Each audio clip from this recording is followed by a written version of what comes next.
Lechfeld Air Base. Bavaria, May, 1943. The dawn air smells of oil and frost. Mechanics move between hangars with wrenches and cigarette smoke trailing behind them. In the center of the field stands an aircraft like nothing the world has yet seen, twin nacelles slung under swept wings, its skin shining pale silver under the morning haze. Willy Messerschmitt folds his arms, eyes locked on the machine that bears his name, the Me-262 V3 prototype. If it flies today, he says quietly to his chief engineer Hans von Ohain, Germany will no longer belong to the past. The engines, Jumo quattrompedio, hiss and spit as fuel lines are primed. A dozen technicians back away, shouting over the whine. Inside the cockpit, Fritz Wendel, the test pilot, checks the gauge's fuel pressure, turbine temperature, oil feed. He wipes his palms on his flight suit. On command. The throttles slide forward. The sound is alien, a metallic shriek growing into a roar that seems to pull the air itself. Dust swirls. The jet rolls forward. Faster. Faster, until the nose lifts. And in a flash of sunlight, the world's first combat-capable jet aircraft is airborne. Wendell later writes in his logbook, the thrust was smooth, endless. It felt like being thrown by wind itself. For a moment, I believed nothing could catch us again. But beneath that triumph lies a cruel truth. Germany can't build what it dreams. Nickel and chromium essential for the turbines are gone, swallowed by years of blockade. To keep production alive, engineers substitute soft steel, shortening each engine's life to a mere 20 hours. Mechanics joke bitterly. You don't service a Jumo, you bury it. In Berlin, a courier delivers Messerschmitt's report to the Führer. Hitler studies the sketches. Impressed. So it flies, and it carries bombs, he asks. Willy Messerschmitt hesitates. Mein Führer, it's a fighter. To protect our skis, Hitler interrupts. Eyes narrowing. No, it will strike London. Not chase fighters. A bomber within hours. An order is signed, all future. Me-262 seconds must be able to carry bombs. Engineers groan. The aircraft's sleek frame was never meant for that load. Galland, commander of Germany's fighter arm, mutters, we built an eagle, and they're chaining it to the ground. Through 1943 and early 1944. Développement drags. Air raids hit Augsburg and Schweinfurt. Half-built fuselages burn under phosphorite. Test flights continue anyway. One pilot, Lieutenant Gaillard, crashes after an engine flameout. His last words over the radio tell Messerschmitt it almost worked. By spring 1944, the first 10 ME 262 Ampere 1 models reach Erprobungskommando 262. A tiny evaluation unit under Major Werner Thierfelder. They are crude, unpredictable, but alive. Young pilots walk around them in awe, tapping the smooth wings like something sacred. It's too fast to be real, one says, but the sky belongs to the Allies now. American and British bombers fill it from horizon to horizon, their contrails forming white rivers. Galland visits the test base, watching one of the jets rise above the fog. This, he says, is the only machine that can still save us. July 26th. The first operational combat sortie. Lieutenant Alfred Schreiber takes off from Lechfeld in Me-262 White One. Ground crew shield their faces from the heat. Moments later, radar spots a lone British Mosquito PR-16s near Munich. Schreiber climbs fast, too fast for anything to follow, and closes from below. The Mosquito pilot never sees him. A short burst from 430mm Mk-108 cannons tears through the twin-engine Scout. It falls in flames. Schreiber returns to base shaking, half from adrenaline, half from disbelief. I didn't even aim. He tells his mechanic, it was like shooting time itself. That night, Berlin radio broadcasts the news. The new German jet fighter has entered combat. The future is ours. But in Galland's office, the mood is grim. The Luftwaffe has less than 150 trained pilots left for high-performance aircraft. Fuel convoi bombed. Factories shattered. Galland lights a cigarette and looks over production charts that dip lower every week. We've outrun everyone, he says softly. Even ourselves. Outside. The Me 262 seconds rest under tarps. Silent and cold. Each engine represents a miracle and a ticking clock. The Schwalbe has taken flight into war. But its wings are built from the last breaths of a dying Reich. Within weeks, those same engines will scream again this time, with enemy bombers in their sights. August 1944, the Swallow meets its first prey.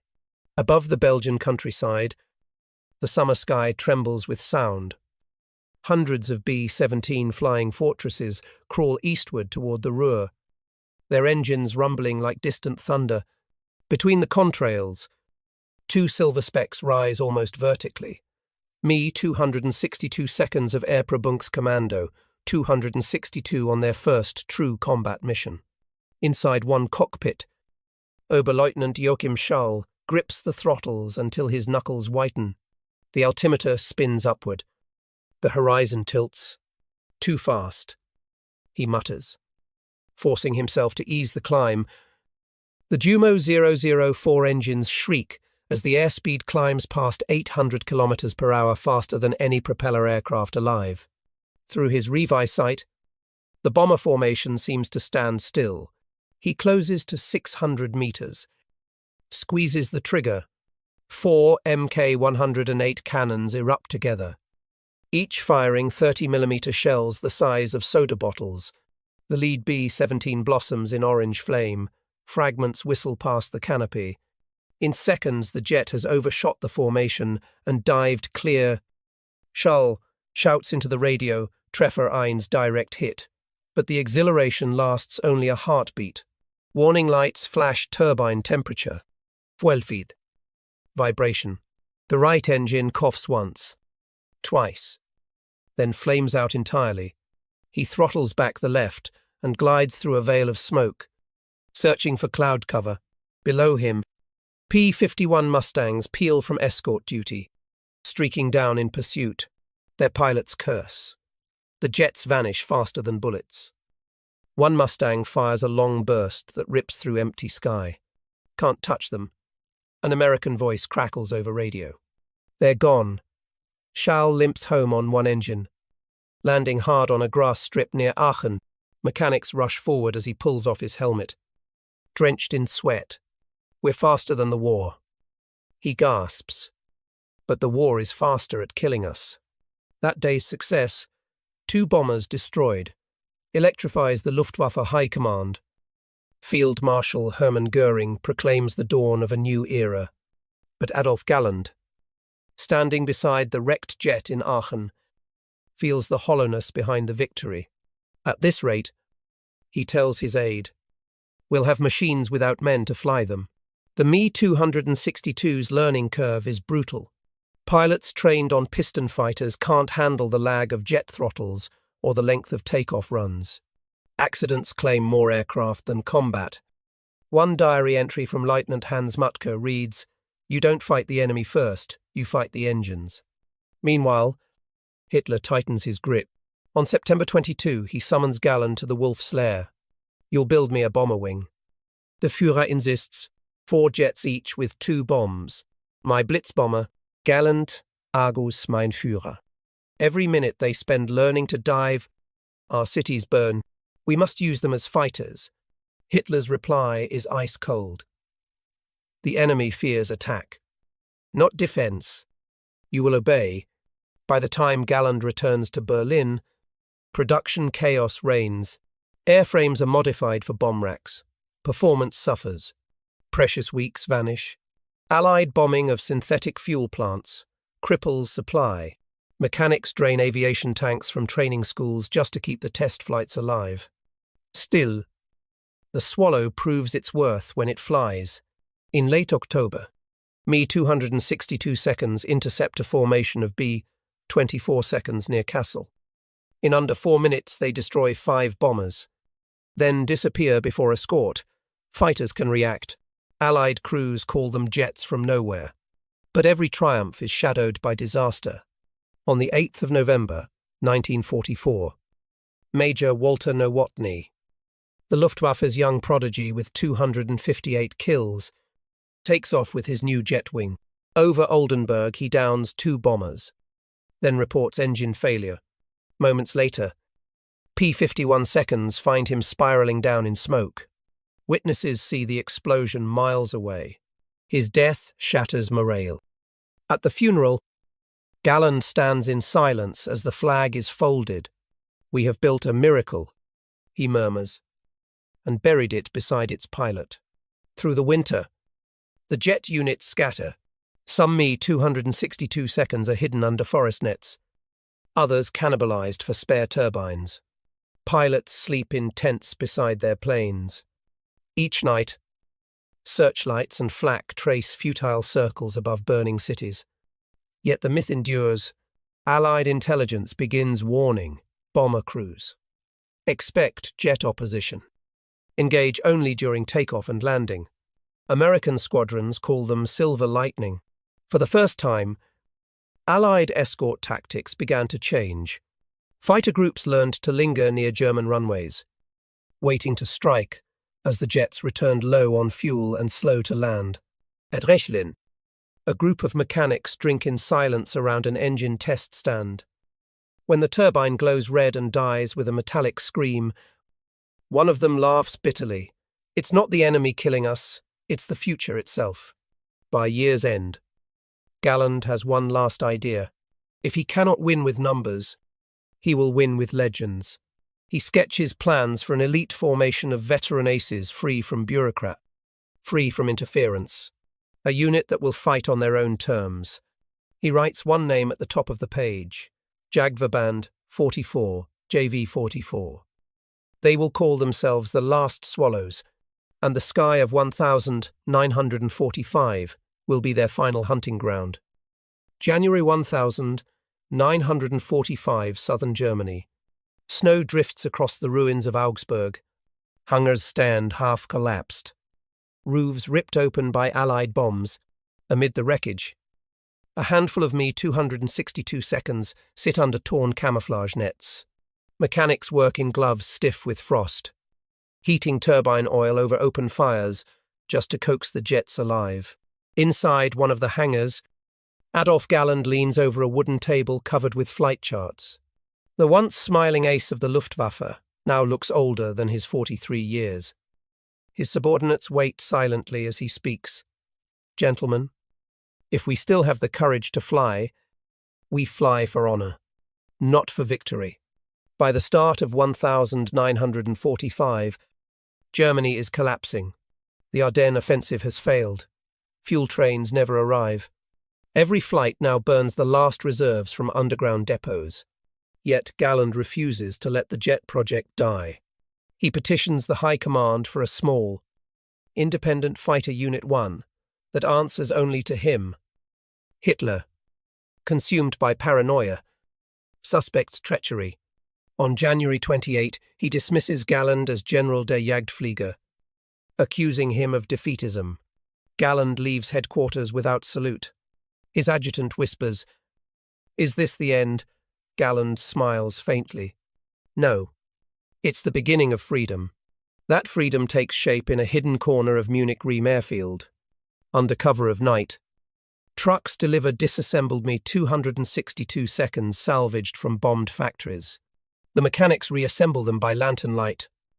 By February, a new unit exists unofficial, undersupplied. But a live Jagdverband 44, the fighter wing of Galland's rebels, its roster reads like a who's who of Luftwaffe legends: Johannes Steinhoff, Gerhard Barkhorn, Heinz Baer, Kurt Welter, all men who once led squadrons of dozens, Now they share a single hangar and a single mission to fight on their own terms. Each sortie is a gamble. The jets drink 2,000 litres of kerosene in 10 minutes, and every engine still risks failure without warning. The pilots call the Mi-262 10-Minuten-Jäger the 10-minute fighter. March 18. 1945. Dawn over the Danube. A dozen B-26 Marauders appear on radar. Galland orders his 4 available jets into the air. The Jumo engines scream to life, leaving trails of fire as the Mi-262 seconds leap from the runway. At 8,000 meters, they dive into the bomber's path. Steinhoff takes the lead. Firing short, controlled bursts, 2 Marauders disintegrate in seconds. Attack complete. Break off, he calls.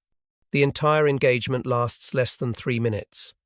On the ground, spotters cheer. For the first time in months, they have struck back, but triumph turns instantly to dread as the jets descend to land. American P-51 Mustangs swoop in low. 2 Mi-262 seconds are caught throttling down. Unable to accelerate, one explodes before reaching the runway. The other skids off the field and burns. From that day forward, Galland orders constant fighter cover during takeoff and landing. To protect the jets, Heinz Sachsenberg organizes a guard flight of W-190D Dora propeller fighters. Their bellies are painted in red and white stripes, so German flak crews won't fire by mistake. Allied pilots later nickname them the Parrot Squadron. Sachsenberg writes in his diary, the Parrots protect swallows that cannot survive the storm. Yet we know the cage is closing. In late March, Steinhoff's jet crashes during takeoff after a tire bursts. Flames engulf him. He survives, but his face is terribly burned. From his hospital bed, he jokes, "At least they won't recognize me when the Allies arrive." Galland keeps flying. On April 9, he leads a mission over Innsbruck, intercepting a formation of P-47 seconds. He shoots one down, then feels a shock like a hammer. His right engine explodes. The cockpit fills with smoke. Instruments melt. He ejects off the parachute, snapping open seconds before he hits a frozen field. Villagers hide him in a barn. When an American patrol finds him days later, he asks one question. "Tell me, Major, did any of my swallows make it home by mid-April?" JV-44 is running on fumes. Pilots share a single flight suit. Mechanics siphon fuel from abandoned trucks. Ik Dampf. They listen for the rumble of Allied artillery growing closer. Galland calls his men together one last time. "We are soldiers." He tells them, "We do not surrender to despair. We land only when there is no more sky left. Trevexlotter." The war ends. The last operational Mi-262 seconds are destroyed on the ground at Munich, Riem and Lechfeld as American tanks roll in. The swallows have fallen, but they have written the last brief chapter of the Luftwaffe's story. But their technology would not die with them. The Allies were already gathering the wrecks. Eager to learn how the Swallow had conquered the air, and though their skies are lost, the sound of their engines will echo far beyond 1945. May 1945 Germany surrenders. Rain falls over Lechfeld Air Base, blurring the outlines of broken hangars and half-buried jets. Rows of Mi-262 seconds stand silent in the mud. Their canopies cracked, their engines streaked with rust. Nearby, American soldiers pick through the debris with flashlights and oar. Private Jack Reynolds runs a hand along one wing. "Looks like something out of tomorrow," he says. His sergeant replies, "Yeah. Shame, they flew it for the wrong side." Across Bavaria, Allied engineers swarm the captured airfields. Under Operation Lusty, the U.S. Air Technical Intelligence Command dismantles the surviving jets' piece-by-piece fuselages. Engines. Flight controls. Crates marked Messerschmitt components handled with care are shipped to Cherbourg, then to Wright Field. Ohio. For study, British and American test pilots are stunned. The Me-262 Amperes 1A reaches speeds over 540 miles per hour, nearly 150 faster than a Mustang. Its swept wings, tricycle gear, and pressurized cockpit look like designs decades ahead of their time. One report from Wright Field reads, "Performance beyond expectations, acceleration remarkable, takeoff remains critical, potential revolutionary." The Soviets, too, arrive at their share of the ruins. Red Army engineers load wrecked turbines onto trains bound for Moscow. Within months, their designers are experimenting with direct copies of the Jumo 004, a project that will eventually birth the MiG-15.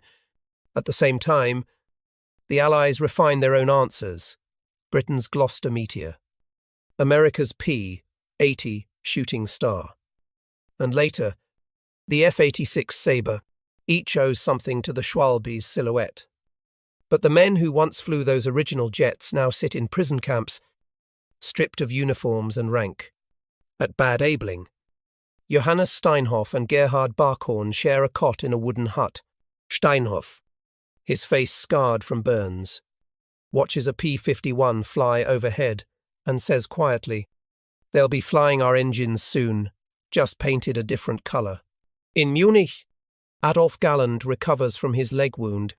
When an American intelligence officer visits, Galland cooperates readily, sketching the Me-262's flight controls from memory. It was not a perfect aircraft. He admits, it was a perfect beginning. The years that follow prove him right. By 1946, both East and West test jets directly influenced by the German design, the Me-262 becomes the seed of modern air power, copied, reimagined, refined. Still, among its former pilots, memories are haunted ones. In letters smuggled from internment, "Heinsparitis, we flew too late." Each flight was beautiful and useless, like fireworks over a grave. The myth of the Hitler jet spreads quickly in post-war newspapers. Half truth and half legend. Some call it a wonder weapon that could have turned the war. Others see it as the symbol of genius wasted by tyranny. Both are right. In part, in 1951, a bright morning over Cleveland Air Show, a crowd gathers as a new aircraft. The North American F-86 Sabre streaks across the sky. Among the spectators stands Willie Messerschmitt. Now, an aging engineer in exile, the silver jet climbs into the sun. Roaring with a sound he knows by heart, he turns to a U.S. colonel beside him and says softly, That is my child, born of tragedy and raised by others." The colonel smiles. Sometimes the best inventions survive their inventors. Back in Germany, the ruins of airfields grow over with grass. Children play among twisted fuselages, pretending to fly. In one small town near Augsburg, a boy stops beside a rusted Me-262, half buried in the mud. "Was ist das?" Mama, his mother, hesitates, then answers, "Ein Vogel, der zu spät kam," a bird that came too late. She doesn't tell him that this bird changed everything, that it ended the age of propellers and began the age of speed. As the camera lingers, wind moves through the empty engine intakes, making a faint metallic hum, the echo of flight. From those ruined hangars would rise the future, the Cold War's jet fighters. The supersonic dream, the space race itself. The Swallow's wings had burned, but its shadow stretched into every sky that followed.